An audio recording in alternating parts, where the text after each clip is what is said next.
네, 6월 3일 멤버십 라이브 파트 1 시작하도록 하겠습니다. 비트코인의 흐름이 아주 순조로운 모습을 보여주고 있습니다.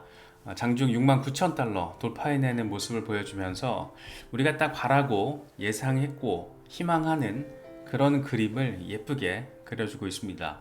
5월 종가 상황도 괜찮고 주간 종가 마감 상황도 괜찮았죠. 그래서 특히 이제 주간 종가가 67,700달러 부근에서 마감됐고 5월 종가 67,500달러 부근 일단 땡큐 상황이에요. 이렇게 보나 저렇게 보나 지금 굉장히 의미 있는 자리에서 주간 종가와 월간 종가가 나와줬다. 그렇기 때문에 긍정적인 반등 흐름을 보여줄 가능성에 대해서 우리가 조금 더 기대 포인트를 가질 수 있는 상황이 됐다. 뭐 이 정도로 생각해 볼 수 있을 것 같습니다. 특히나 69,000달러를 뚫어냈다라는 것은 이전 사이클의 고점에 대해서 이제 돌파 지지 테스트가 본격적으로 진행되려고 하는구나. 이렇게도 바라볼 수가 있기 때문에 그렇게 지루했던 장세가 이제 조금 마무리가 되는 게 아닌가, 뭐 그런 기대감도 살짝 더 강하게 갖게 되는 것 같습니다. 마켓 오페드의 단기적인 흐름은 일단 20일 지수이동 평균과 50일 단순이동 평균 지금 위에서 자리를 해주고 있고 20일 지수이동 평균에 대한 지지 테스트를 진행하는 상황이라고 바라보면 됐었는데 그게 지금 아주 잘 진행되고 있다라고도 해석할 수가 있습니다. 그렇기 때문에 추가적인 반등세를 확인해 줄 경우에는 8만 달러까지 내다볼 수 있는 상황이고 여기서 빠질 경우에 그러니까 50일 단순이동 평균인 64,900달러, 65,000달러 밑으로 빠질 경우에는 61,000달러 이 박스권 전체 박스권의 하단 지지라인에 대한 리테스트를 다시 한번 할 수 있다라는 얘기를 지금 하고 있습니다. 하지만 전반적인 분위기는 하락하는 상황보다는 반등에 대한 기대가 조금 더 큰 걸로 바라볼 수 있을 것 같습니다. 젤레 같은 경우에는 지금 비트코인이 돌파를 진행하고 있다. 66,000달러를 돌파한 이후에 다시 한 번 더 상승 시도를 하고 있고 72,000달러 돌파를 하고 나면 한바탕 난리가 날 것이다 라는 얘기를 하고 있습니다. 새로운 올타임 하이 74,000달러 위로 자리를 할 수 있는 그런 상황에 대한 기대감이 엄청 빡세게 커지겠죠. 크립토 로버 지금 이게 12시간 차트예요. 12시간 차트에서 대칭 삼각 패턴이 아주 예쁘게 형성이 되고 있습니다. 여기서 이제 뚫고 올라서 주면 바로 이제 올타임 하이가 되는 거거든요. 그래서 올타임 하이에 대한 기대감이 굉장히 커지고 있다라고 바라볼 수가 있고 그래서 이 양반은 이런 얘기를 합니다. 비트코인 곧 브레이크아웃 돌파를 할 것이다. 차트만 놓고 보면 상당히 그럴싸해 보이죠. 이거 12시간 차트. 닥터 프라핏 같은 경우에는 비트코인이 대규모 강세 페넌트를 지금 보여주면서 무시하기 어려운 그런 아름다움을 보이고 있다. 이 아름다움의 목표는 86,000달러다. 이건 지금 일간 차트, 12시간 차트를 보나 24시간 차트를 보나 대칭 삼각 되게 예쁘게 지금 형성이 되고 있죠. 그래서 이거를 지금 굉장히 무시하기 어려운 아름다움을 보여주고 있다. 이렇게 재미있게 표현을 하고 있습니다. 이 아름다움의 목표는 어디까지다? 86,000달러다. 그래서 6월에 굉장히 의미 있는 이제 반등 모멘텀이 한번 나와줄 가능성이 굉장히 아주 많이 높아졌다라고도 생각해 볼 수 있을 것 같습니다. 낸크립토 트레이드는 이 프랙탈의 관점에서 봤을 때 여전히 괜찮아 보인다. 움직임이 주춤한 것은 이더리움 현물 ETF 뉴스가 유동성을 흡수하고 있기 때문이다. 전반적으로는 괜찮겠지만 움직임은 조금 더 느려질 가능성이 있다. 다시 말해서 비트코인보다 이더리움 쪽으로 유동성이 더 빠지다 몰리다 보니까 비트코인의 반등 속도, 이 흐름의 사이클의 스피드가 조금 둔화될 수는 있지만 그럼에도 불구하고 전반적으로는 괜찮다라는 얘기를 하고 있습니다. 당연히 괜찮죠. 박스권 안에서 잘 움직여 주다가 박스권 상단으로 잘 이동해 주다가 지금 박스권 상단 저항을 뚫어내는 모습을 보여주고 있기 때문에 전반적으로는 아주 예쁘다. 이건 지금 4시간 차트입니다. 리날덴 같은 경우에는 연말 만기 비트코인 선물 상품 상황을 가져왔는데 재밌습니다. 지금 선물 가격이 현물 가격보다 높은 콘텐고가 15.19% 형성이 됐다라는 거예요. 통상 이제 콘텐고가 이 정도로 나타난다라는 것은 강세장에서나 바라볼 수 있을 법한 상황인데 9월에 금리 인하 기대감이 높아지면서 거시경제 전망이 긍정적인 어떤 그런 부분에 방점이 찍혀지고 있고, 이에 따라서 비트코인도 강세를 보이고 있다, 이렇게 긍정적으로 이야기를 하고 있습니다. 물론 9월 금리 인하에 대한 기대감은 사실 그때가 돼 봐야지 알 수 있을 것 같습니다. 지금 대선을 앞두고 미국 재무부가 국채를 찍어내고 있죠. 그래서 국채는 찍어내고 있는데 문제는 뭐냐면 국채를 사줄 사람이 없어요. 지금 중국이랑 일본은 오히려 미국 국채 내다 팔고 있고, 그나마 지금까지 미국이 국채를 좀 찍어내면 그걸 좀 받아준 게 유럽의 국가들이었는데, 유럽도 뭐 지금 상황이 녹록치가 않잖아요. 그래서 이게 지금 금리 인하라는 게 생각보다 간단치 않은 이슈가 될 수 있다라는 거, 인플레이션 상황 거의 뭐 지금 대선 이기고 보자 뭐 이런 어떤 심산이 바이든 행정부에서 짙게 보여지고 있기 때문에 인플레이션 상황이 더 자극받을 가능성도 높습니다. 그래서 사실 연준의 어떤 의사결정도 되게 궁금해요. 정치적인 결정을 할 것이냐, 아니면 연준 독립기관으로서 정책적인 결정을 할 것이냐, 그것도 굉장히 관심 포인트인데, 여기서 우리 같은 개미들에게 중요한 것은 막연하게 금리 인하 되겠구나 이렇게 생각하기에는 정치 환경이 굉장히 조금 뭔가 이렇게 간단치 않다, 되게 컴플렉스하게 돌아가고 있다, 그런 부분들도 생각을 해야 할 것 같습니다. 다시 말해서 막연하게 금리 인하되면 시중에 돈이 더 풀리면서 많이 돌면서 뭐 위험자산 시장 가격 다 올라가겠지, 이런 1차원적인 생각은 위험할 수 있다, 이 정도로도 정리가 가능할 것 같습니다.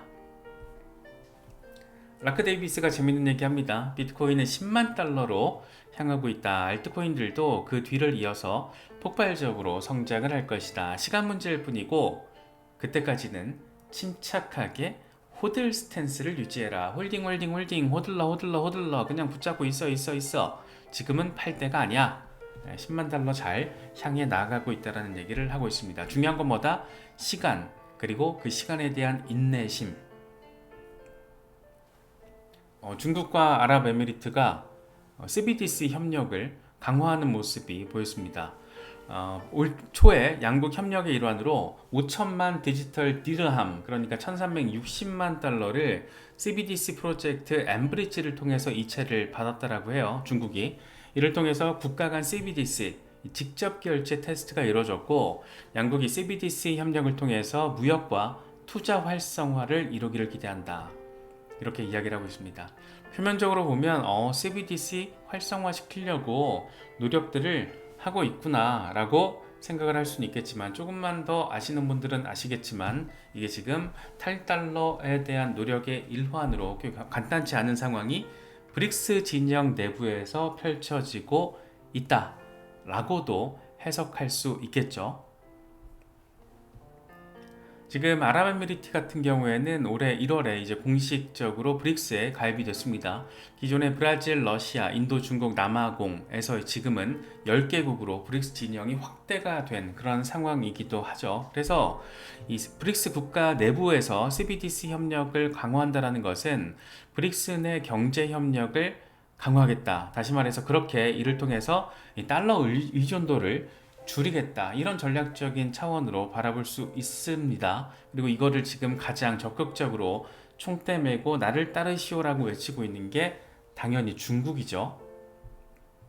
그래서 간단히 좀 의미를 정리를 해보면, 먼저 CBDC를 사용을 한다는 것은 달러 대신 자국 통화를 사용해서 금융주권을 강화하겠다라는 나름 브릭스 진영의 목표 달성, 굉장히 중요한 화폐 폐공과 관련해서 굉장히 중요한 이슈죠. 이 두 번째로는 무역결제 다변화, 무역에서 이 달러 비중을 줄이고 양국 통화를 직접 사용하면서 어떤 이 금융주권을 강화할 수 있는 상황. 사실 1번과 2번은 똑같은 얘기인데 1번이 조금 원론적인 얘기라면 2번은 실질적인 상황에 대한 이야기라고 할 수 있겠죠. 그리고 세 번째, 디지털 화폐 네트워크. 중국은 CBDC 협력을 통해서 이 국제 결제 시스템에서 영향력을 지금 확대하고 싶어 합니다.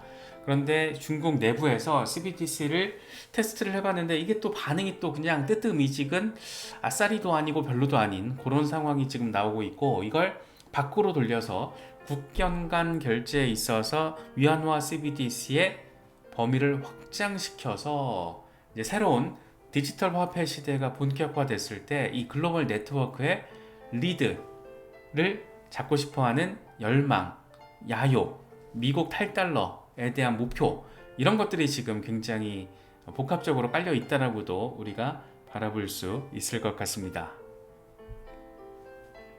지금 사실 중국이 막 이렇게 복잡하게 움직이고 있는 가운데 디지털 화폐, 암호화폐, 크립토커런시 이런 것들과 관련해서 미국 시장에서 또 이게 어떤 양상을 띠게 될 것인가도 사실은 이게 띄엄띄엄 바라볼 수도 있는데 어느 정도 연계성 차원에서도 해석을 할 수 있을 것 같거든요. 일단 트럼프 성추문 입막음 유죄 판결 이후에 트럼프가 조금 더 수세에 몰린 상황이 확인이 되고 있습니다. 과연 7월 11일에 이제 형량 선고가 나는데 여기 어떻게 될지 상당한 관전 포인트죠. 이게 딱 유죄 판결이 나오고 나서 트럼프 쪽이 원래는 더 높았었거든요. 이게 중도 경합 지역이 70개 수준이었는데 이게 지금 80이 넘어갔어요. 그래서 확실히 트럼프의 어떤 유죄 형량이 어떻게 될지 모르겠지만 그게 조금 빡세게 선고가 된다라면 상당히 중도 표심을 또 좌지우지할 수도 있겠다, 이런 생각이 들기도 합니다. 특히나 바이든 같은 경우에는 바이든 행정부는 진짜 속이 너무 이번에 다 드러났죠. 암호화폐 업계 리더들 찾아다니면서 암호화폐와 관련된 정책 지원을 구하고 있다라고 하더니 커스터디 이슈와 관련해서 친암호화폐 법안 거부권을 행사해버렸죠. 그래서 이게 다 쇼였구나, 이 새끼들이 이거 대선 앞두고 표 얻으려고 쇼한 거였구나 라는 어떤 지금 비판을 받고 있습니다. 그렇기 때문에 아마도 트럼프는 지금 유죄 판결이 나온 상황에서도 더욱더 적극적으로 크립토 지지 정책을 가속화시킬 가능성이 높고, 이를 통해서 바이든 정부를 계속해서 공격하면서 때리면서 선명성을 부각시킬 가능성 생각해 볼 수가 있죠. 그래서 지금 상황에서는 트럼프가 조금 더 수세에 몰린 상황이라고도 할 수 있는데, 당장 민 토큰만 하더라도 트럼프 토큰은 급락하고 바이든 관련 토큰은 상승하는 이런 또 재밌는 상황도 펼쳐지고, 그래서 지금 상황 미국 대선에서 누가 최종 승기를 잡느냐가 되게 재밌어질 겁니다. 만약에라도 트럼프나 암호화폐 친화적인 인물이 당선이 된다라면 로버트 주니어 케네디도 있잖아요. 그래서 그런 쪽에서 최종 당선자가 나와줄 경우에는 디지털 화폐와 관련해서 미국의 어떤 전폭적인 정책 전환이 더 가속화될 수 있는 상황, 그렇게 된다라면 중국에서 이렇게 CBDC를 활용하려는 시도와 관련해서 미국에서는 어떤 방식으로 대응을 하고 맞대응을 할 것인가, 이런 것들도 관전 포인트가 될 수 있을 것 같아요. 특히 이제 미국에서는 CBDC와 관련해서는 여러 가지 호불호가 지금 엇갈리고 있는 상황이잖아요. 그래서 연준이 CBDC를 찍어낸다라는 거는 조금 더 먼 얘기로 느껴지기도 합니다. 일단 기본적으로는. 하지만 미국 정부가 누가 대선에서 승리를 하고 정부가 정책적인 방향성을 어떻게 설정을 하느냐에 따라서 뭔가 미중 화폐 대결 구도에 있어서도, 물론 지금은 달러가 절대 우세죠. 절대적으로 영향력을 가지고 있고, 중국에서 이러는 게 1, 2년 안에 뭔가 쇼부를 보겠다 이런 건 아니잖아요. 그래서 좀 장기적으로 탈달러 패권에 이제 도전을 하겠다라는 것을 여러 가지 형태를 통해서 지금 보여주고 있는 거기 때문에, 특히 브릭스 진영이 이렇게 가속화하는 모습을 보여주고 있다는 거, 이 정도 의미 부여가 우리한테 중요한 포인트가 아마도 될 겁니다. 그래서 브룩스 피어스의 이런 얘기들도 뭔가 그냥 헛소리로는 들리지가 않죠.